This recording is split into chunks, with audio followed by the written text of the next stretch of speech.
Welcome to dominant classes. Guys आज हम बात करेंगे क्लास 12 के पोयम चैप्टर नंबर 6 की। इस चैप्टर का नाम ला बेली डैम सैंस मर्सी है और इसका अर्थ होता है सुंदर तथा निर्दयी महिला। इसके पोएट हैं जॉन कीट्स। तो चलिए गाइस हम इस पोयम को पढ़ने से पहले इस पोयम के अबाउट द पोयम के बारे में थोड़ी सी जानकारी ले लेते हैं, फिर उसके बाद स्टैंजा को हम पढ़ेंगे। तो चलिए गाइस अबाउट द पोयम हम बता देते हैं आपको। अबाउट द पोयम बताने से पहले मैं आप लोगों से एक रिक्वेस्ट करना चाहता हूं कि गाइस अगर आप लोग मेरी वीडियोस को लाइक और सब्सक्राइब नहीं किए हैं तो प्लीज हमारी वीडियोस को लाइक और सब्सक्राइब कर दें और बेल आइकन को जरूर दबाएं, बिकॉज आने वाली अगली वीडियोस के नोटिफिकेशन आपको तुरंत सबसे पहले मिल सके इसके लिए। और चलिए अब हम इसको शुरू करते हैं अबाउट द पोयम को और देखते हैं कि इस पोयम में कवि ने क्या कहने का प्रयास किया है। तो 2-3 लाइन के माध्यम से हम आसानी से इसको समझ लेते हैं। देखिए अपने शब्दों में हम बता देते हैं इसको हिंदी में, ठीक है। देखिए यहाँ पे जो कवि हैं, ठीक है, इस कविता में जॉन कीट्स कहते हैं कि एक योद्धा एक लड़की से प्यार करने लगता है, ठीक है, जो एक परी के समान सुंदर है। वह योद्धा उसे फूलों का सुंदर हार भेंट करता है। वह स्त्री उसे अपनी गुफा में ले जाती है और उसे स्वादिष्ट भोजन एवं शहद भेंट करती है।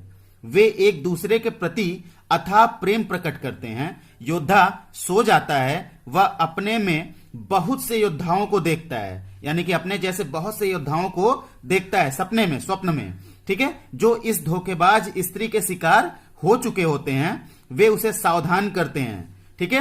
देन आफ्टर उसके बाद वह जाग जाता है और स्वयं को एक पहाड़ी पर पाता है। इस प्रकार हम इस कविता में कवि का अधूरा एवं निराश प्रेम पाते हैं। तो इसी के बारे में उन्होंने अपने निराश प्रेम के बारे में यहाँ पे दर्शाया है। तो चलिए हम उसको देखते हैं और समझते हैं, लाइन वाइज स्टैंजा वाइज उसको पढ़ते हैं। काफी अच्छा पोयम है ये। तो चलिए कम टू द पॉइंट, पहले स्टैंजा पे चलते हैं। चलिए फर्स्ट स्टैंजा को पढ़ते हैं। O what can ail thee, O what can ail thee knight at arms alone and palely loitering. अब यहां देखिए जो एल है ना, एल का मतलब होता है कष्ट या दुख। THEE दी का मतलब होता है यू, यानी कि तुम। नाइट एट आर्म्स का मतलब होता है कवच पहने हुए बहादुर योद्धा। एलोन का मतलब अकेला। पेल्ली का मतलब होता है पीला दिखता हुआ या फिर सैड, उदास, ठीक है। लॉटरिंग का मतलब होता है भटकता हुआ। और यहां देखिए क्वेश्चन मार्क लगा हुआ है, यानी कि यहां पे क्वेश्चन किया जा रहा है, ठीक है। और क्वेश्चन कौन कर रहा है? जो जॉन कीट्स हैं, यानी कि जो पोएट हैं वो क्वेश्चन कर रहे हैं। किससे कर रहे हैं? नाइट एट आर्म से, ठीक है, यानी कि कवच पहने हुए बहादुर योद्धा से, ठीक है, प्रश्न करते हैं। क्या प्रश्न करते हैं चलिए उसको हम बताते हैं आपको, ठीक है। O what can ail thee knight at arms alone and palely loitering, यानी कि कवि कवच पहने हुए बहादुर योद्धा से पूछते हैं कि तुम्हें क्या कष्ट है जो तुम अकेले और उदास इधर उधर भटक रहे हो। तो गाइज आई होप आपको समझ में आया होगा, ठीक है। ये दोनों लाइन और प्रश्न दोनों का मतलब भी समझ में आया होगा अच्छी तरीके से। चलिए अगली लाइन को हम देखते हैं। देखिए क्या हो रहा है। द सेज has withered from the lake. The सेज has withered from the lake. Says का मतलब होता है घास जैसा पौधा, और विदर्ड का मतलब होता है कि सूखा हुआ, ठीक है। लेक का मतलब यहां पे झील। द सेज has withered from the lake, यानी कि ठंड के कारण झील के पास उगी हुई घासें भी सूख गई हैं। ठंड के कारण झील के पास, ठीक है, उगी हुई घासें भी सूख गई हैं। एंड नो बर्ड्स सिंग, ठीक है, और कोई भी पक्षी गीत नहीं गा रही है, और कोई भी पक्षी गीत नहीं गा रहे हैं, ठीक है। गाइज आई होप आपको समझ में आया होगा, ठीक है, बहुत अच्छी तरीके से। तो चलिए हम चलते हैं सेकेंड स्टैंजा को पढ़ते हैं और समझते हैं फिर। देखिए यहां पे सेकेंड स्टैंजा में O what can ail thee knight at arms, जैसे मैंने पहले स्टैंजा में बताया था कि वहां पे प्रश्न कर रहे हैं, ठीक है, ठीक उसी प्रकार से सेकंड स्टैंजा में भी अभी प्रश्न ही हो रहा है, यानी कि अभी कवि योद्धा से पूछ ही रहे हैं। O what can ail the, L का मतलब मैंने बताया आपको कष्ट, ठीक है। दी का मतलब यू, यानी कि तुम। नाइट एट आर्म्स का मतलब कवच पहने हुए बहादुर योद्धा, ठीक है। O what can ail thee knight at arms, ठीक है। कवि योद्धा से पुनः पूछते हैं तुम्हें क्या कष्ट है, सो हैगर्ड एंड सो वो बेगॉन, ठीक है, सो हैगर्ड एंड सो वो बेगॉन, ठीक है, यानी कि यहां पे देखिए हैगर्ड, हैगर्ड का मतलब होता है चिंतित, ठीक है, और वो बेगॉन का मतलब होता है अत्यंत दुखी, वो बेगॉन का मतलब होता है अत्यंत दुखी। तो चलिए दोनों लाइन को मिला के पढ़ लेते हैं। देखिए यहां क्या कह रहे हैं, O what can ail thee knight at times so haggard and so woebegone, यानी कि यहां पे कह रहे हैं, ठीक है, कवि योद्धा से पुनः पूछते हैं तुम्हें क्या कष्ट है जो तुम अत्यधिक दुखी एवं चिंतित दिखाई दे रहे हो, जो तुम अत्यधिक दुखी एवं चिंतित दिखाई दे रहे हो। अच्छा, उसके बाद थर्ड लाइन देखिए, यहां पे अभी भी क्वेश्चन ही हो रहा है, the squirrels granary is full, squirrel का मतलब यहां गिलहरी से है, ग्रेनरी का मतलब यहां पे अनाज का भंडार से है, ठीक है, और फुल का मतलब भरा हुआ।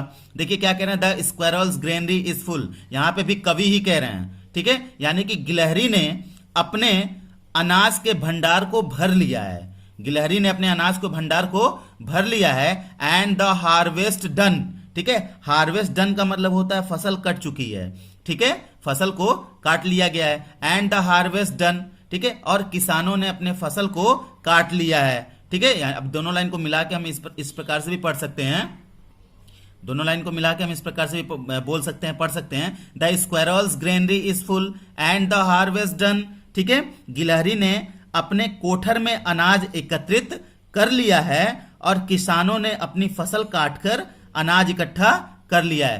तो आई होप आपको समझ में आ रहा होगा। चलिए थर्ड स्टैंजा देखते हैं। अभी ये सब क्वेश्चन ही चल रहा है, यानी कि कवि जो हैं, ठीक है, वो योद्धा से, बहादुर योद्धा से क्वेश्चन ही कर रहे हैं, यानी कि प्रश्न ही कर रहे हैं। चलिए थर्ड स्टैंजा देखते हैं। I see a lily on thy brow, lily, lily का मतलब होता है एक फूल जो सफेद कलर का होता है, ठीक है, ब्रो, ब्रो का मतलब यहां पे माथा, आई see a lily on thy bro, ठीक है, कवि योद्धा से फिर कहते हैं कि तुम्हारा माथा सफेद लिली के फूल के समान सफेद दिखाई दे रहा है, यानी कि सफेद लिली के फूल की तरह सफेद दिखाई दे रहा है, ठीक है। यहां पे फिर देखिए क्या कह रहे हैं, विथ, ठीक है, anguish, with anguish moist and fever due, ठीक है, एंग्विश, एंग्विश का मतलब होता है मानसिक कष्ट, मॉइस्ट का मतलब होता है नमी, ठीक है, पसीने के कारण जो नमी आती है उसी को कह रहे हैं मॉइस्ट, यानी कि नमी, ठीक है, एंड फीवर, फीवर का मतलब बुखार से है, ठीक है, with anguish moist and fever due, ठीक है, क्योंकि तुम्हारे चेहरे पर बुखार की दशा में, यानी जब बुखार होता है, क्योंकि तुम्हारे चेहरे पर बुखार की दशा में आने वाले पसीने जैसी नमी है, ठीक है। यहां पे एक तुलना किया गया है कि बुखार की तरह, बुखार जब होता है तो जो नमी होती है माथे पर, ठीक है, उसी प्रकार से तुम्हारे माथे पे क्या है, नमी है, ठीक है, with anguish moist and fever due, ठीक है, क्योंकि तुम्हारे चेहरे पर बुखार की दशा में आने वाले पसीने जैसी नमी है।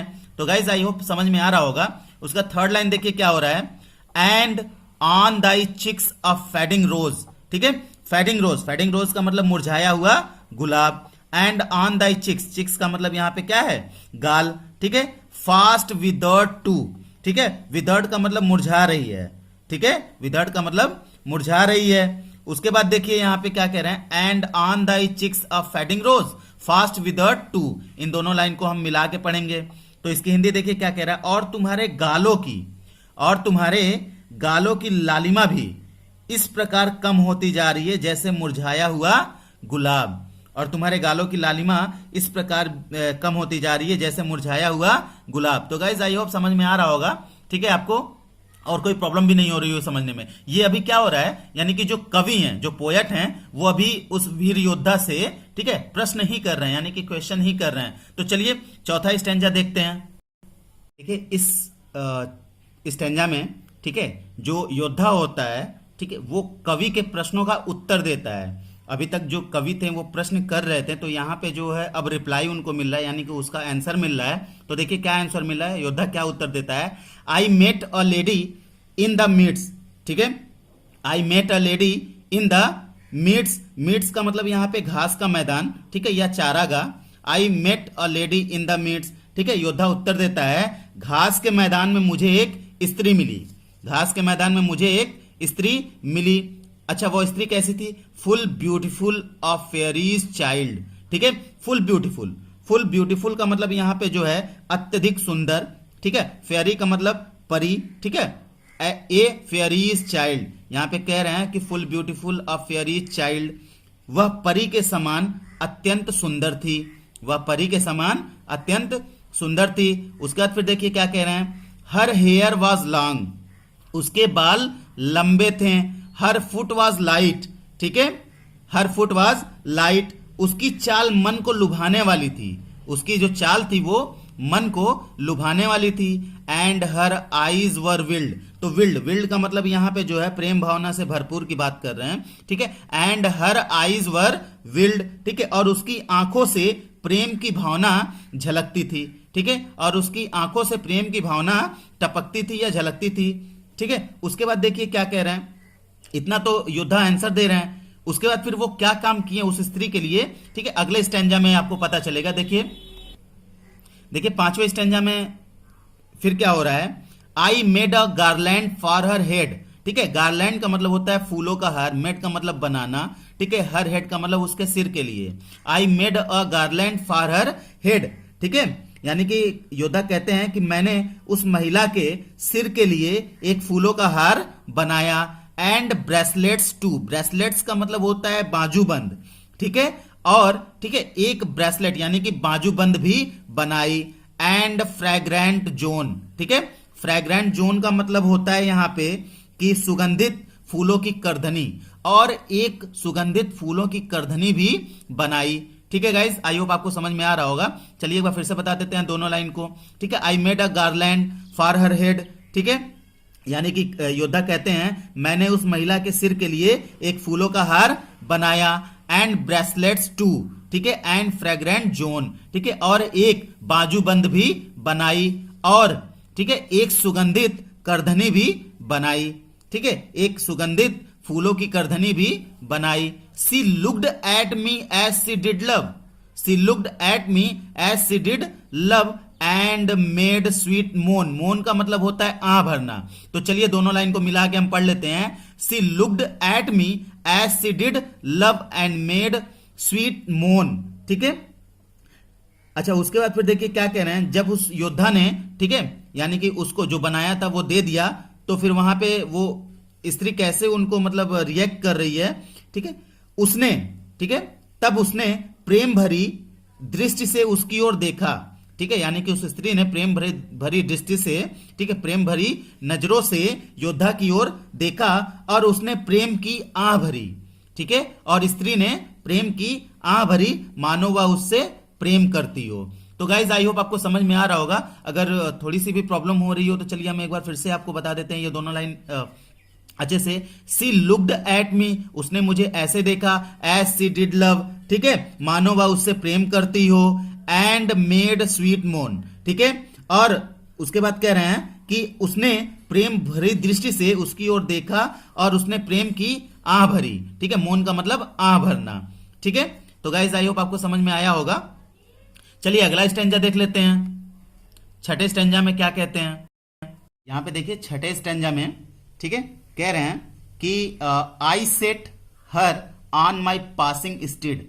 आई सेट, सेट का मतलब बिठाया, ठीक है, हर यानी कि उसको, ठीक है, पासिंग, पासिंग का मतलब तेज गति, ठीक है, स्टीड का मतलब होता है घोड़ा या फिर अश्व। I set her on my passing steed, ठीक है, मैंने उस महिला को उठाकर तेज चलने वाले घोड़े पर बिठा लिया। मैंने उस महिला को उठाकर तेज चलने वाले घोड़े पर बिठा लिया। अच्छा ये कौन कह रहा है, योद्धा कह रहे हैं, ठीक है, यानी कि पोएट से योद्धा कह रहे हैं, यानी कि अपना आंसर दे रहे हैं। एंड नथिंग इल्स सा all day long, and nothing ills सा, ठीक है, सा का मतलब यहां पे देखा। एंड नथिंग इल्स सा ऑल डे लॉन्ग, वह दिन भर कुछ न देख सका, ठीक है, वह दिन भर कुछ न देख सका। कौन नहीं देख सका, यानी कि योद्धा दिन भर कुछ नहीं देख सका। अच्छा क्यों, क्योंकि युवती जो थी, यानी कि ये जो स्त्री थी लगातार उसे देख रही थी, ठीक है। एंड नथिंग इल्स सा ऑल डे लॉन्ग, वह दिन भर कुछ न देख सका, ठीक है। For side long would she bend, bend का मतलब झुकी हुई, ठीक है, और यहां पे साइड लॉन्ग का मतलब एक और, ठीक है, यानी कि एक तरफ। For side long would see bend and Singh a fairy song, ठीक है, for side long would she bend, यानी कि कह रहा है और एक ओर को वह स्त्री झुकी हुई थी, और एक ओर को वह स्त्री झुकी हुई थी। And Singh a fairy song, और वह ऐसा मधुर गीत गा रही थी जो परियों के गीत जैसा था। फेयरी सॉन्ग का मतलब परियों के गीत जैसा। ठीक है, फिर से देख लेते हैं दोनों लाइन को मिला के। For side long would she bend, ठीक है, और वह स्त्री एक ओर को झुकी हुई थी, and Singh a fairy song, ठीक है, तथा वह ऐसा मधुर गीत गा रही थी जो परियों के गीत जैसा था। तो गाइज आई होप आपको समझ में आ रहा होगा। चलिए अगला स्टैंजा देखते हैं। अभी यहां पे जो है वो आंसर ही दे रहे हैं, यानी कि जो पोएट ने क्वेश्चन किया है वीर योद्धा से, ठीक है, उसका आंसर ही उनको मिल रहा है अभी तक। देखिए उसके बाद फिर क्या कह रहे हैं, she found me roots of, she found me roots of, ठीक है, रिलीज स्वीट, ठीक है, she found me roots of release sweets. इसका मतलब यहां पे देखिए फाउंड, फाउंड का मतलब यहां पे प्रबंध करना, ठीक है, रूट्स का मतलब यहां पे जड़, ठीक है, और रिलीज स्वीट्स का मतलब यहां पे मधुर स्वाद, ठीक है।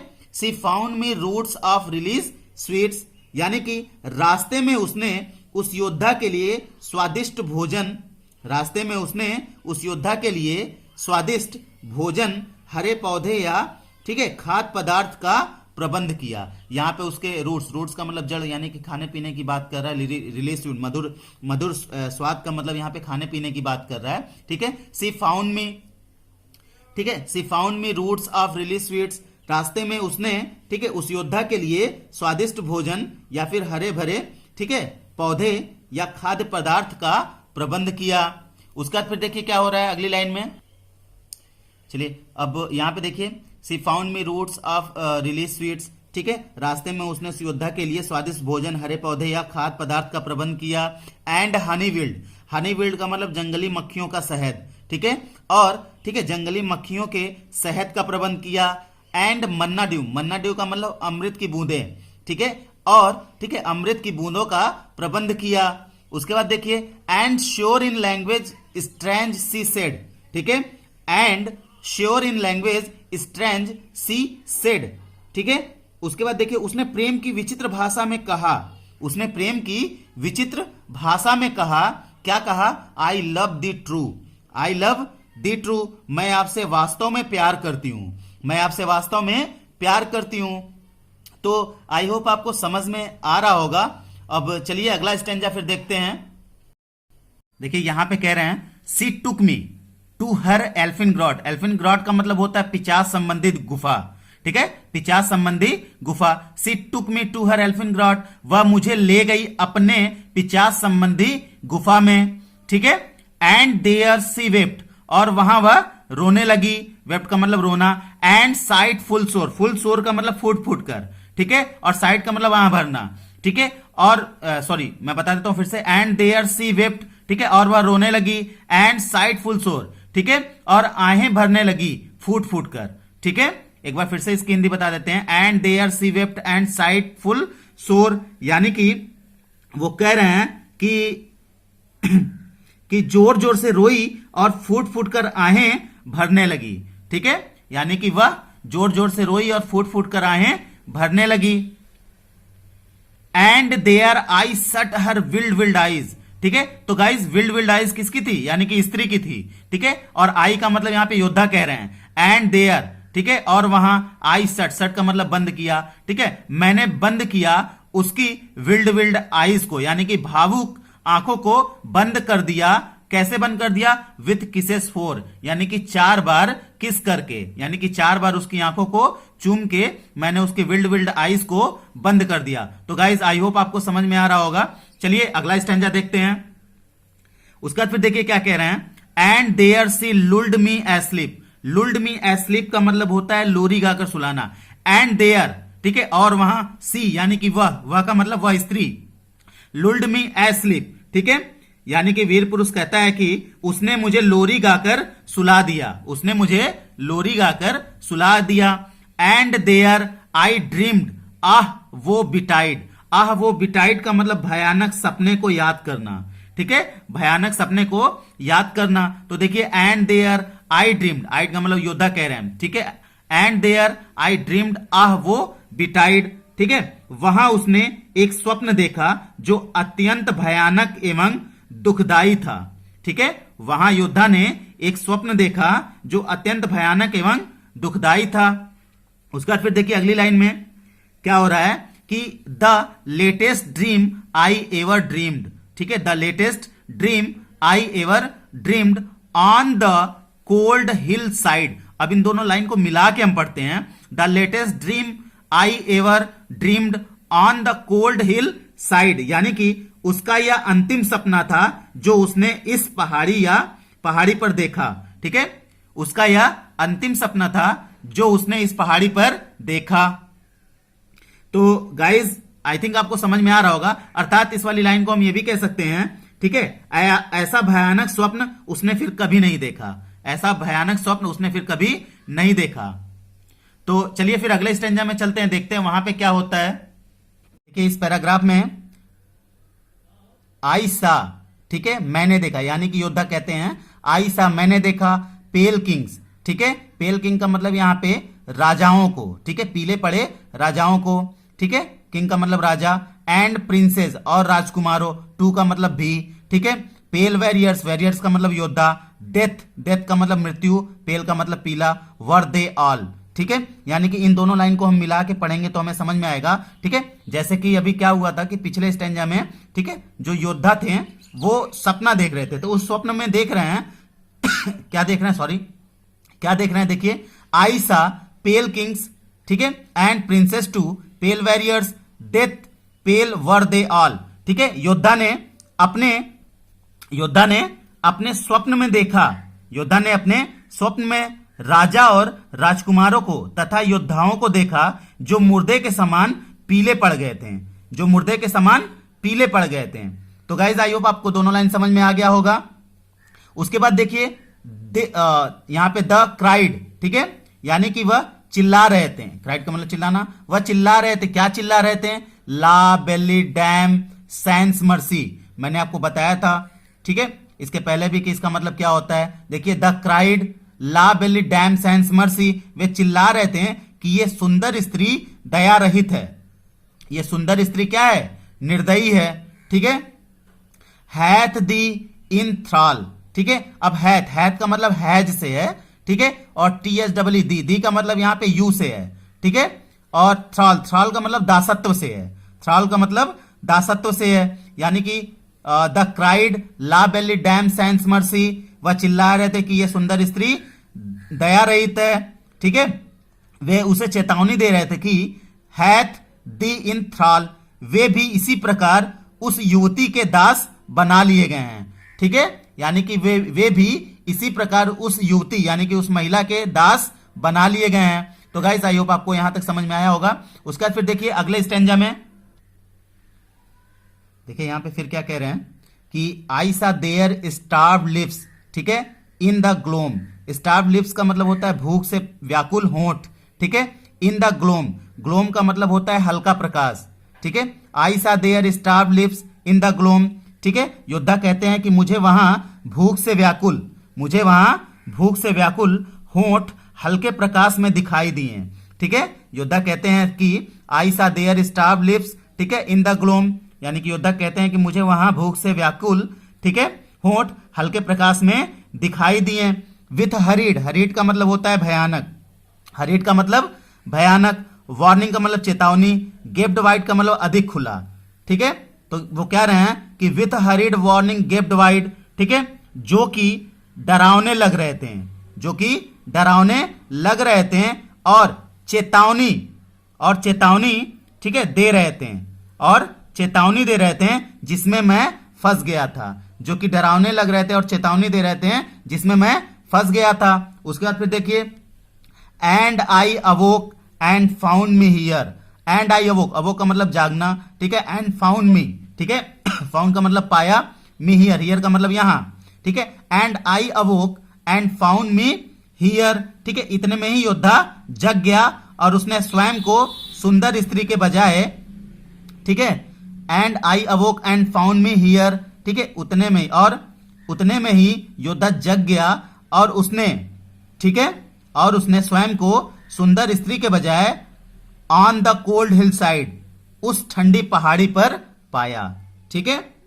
तो गाइस इस दोनों लाइन को हम फिर से समझा देते हैं, and I अवोक and found me here on the cold hill side, ठीक है, इसका मतलब ये होता है इतने में ही योद्धा जग गया और उसने स्वयं को सुंदर स्त्री के बजाय उस ठंडी पहाड़ी पर अपने आप को पाया। ठीक है, तो गाइस आई होप आपको समझ में आया होगा। लास्ट स्टैंजा, इसमें क्या कह रहे हैं कि एंड दिस, ठीक है, and this is why I sojourn here. Sojourn का मतलब स्टे यानी कि रुकना, ठीक है, and this is why I sojourn here. उसके बाद फिर देखिए एलोन एंड पेली लॉटरिंग, ठीक है, एलोन का मतलब अकेला, पेली का मतलब पीला दिखता हुआ, ठीक है, लॉटरिंग का मतलब भटकता हुआ, ठीक है, और यहां पे सोजन, सोजन का मतलब स्टे। तो चलिए दोनों लाइन को मिला के पढ़ते हैं। क्या होता है, एंड दिस इज वाई आई सोजन here Elon and palely loitering, यानी कि योद्धा कहता है कि यही कारण है कि मैं यहां अकेला ठहरा हुआ हूं और मारा मारा फिर रहा हूं। यही कारण है कि मैं यहां अकेला ठहरा यानी कि रुका हुआ हूं और मारा मारा भटक रहा हूं।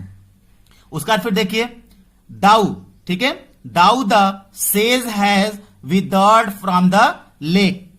दाऊ द सेज, ठीक है, दाऊ का मतलब हालांकि या यद्यपि, सेज, सेज का मतलब मैंने आपको बताया था वहां पे, ठीक है, कि घास जैसा पौधा, हैज विदर्ड, विदर्ड का मतलब सूखी हुई, ठीक है, फ्रॉम द लेक, लेक का मतलब झील, ठीक है, दाऊ द सेज has withered from the lake and no bird sing, ठीक है, दाऊ द सेज has withered from the lake, यद्यपि घास, ठीक है, सूख गई है और कोई भी पक्षी गीत नहीं गा रही है झील के पास, ठीक है, यानी कि यहां पे कह रहा है हालांकि, ठीक, यहां से यहां तक दोनों को मिला के पढ़ लेते हैं। दाऊ द सेज has withered from the lake and no bird sing, यानी कि वो कह रहे हैं कि हालांकि झील के पास की, ठीक है, घास सूख गई है और कोई भी पक्षी गीत नहीं गा रहा है, अर्थात, ठीक है, सारे पक्षी गर्म प्रदेश में चले गए हैं। तो गाइज आई होप आपको ये वीडियोस अच्छी लगी होगी, समझ में भी आया होगा, और मैं आशा करता हूं कि आप हमारी आने वाली वीडियो भी आपको अच्छी लगेगी और आप देखेंगे उसको। अगर आप लोगों ने मेरे चैनल को सब्सक्राइब नहीं किया है तो आप सब्सक्राइब कर लें, लाइक कर दें और बेल आइकन को दबाना ना भूलें, बिकॉज बेल आइकन को दबाते ही हमारी अगली आने वाली वीडियोस के नोटिफिकेशन आपको मिलते रहेंगे सबसे पहले। तो तब तक के लिए guys thank you very much, have a nice time, stay home, safe home.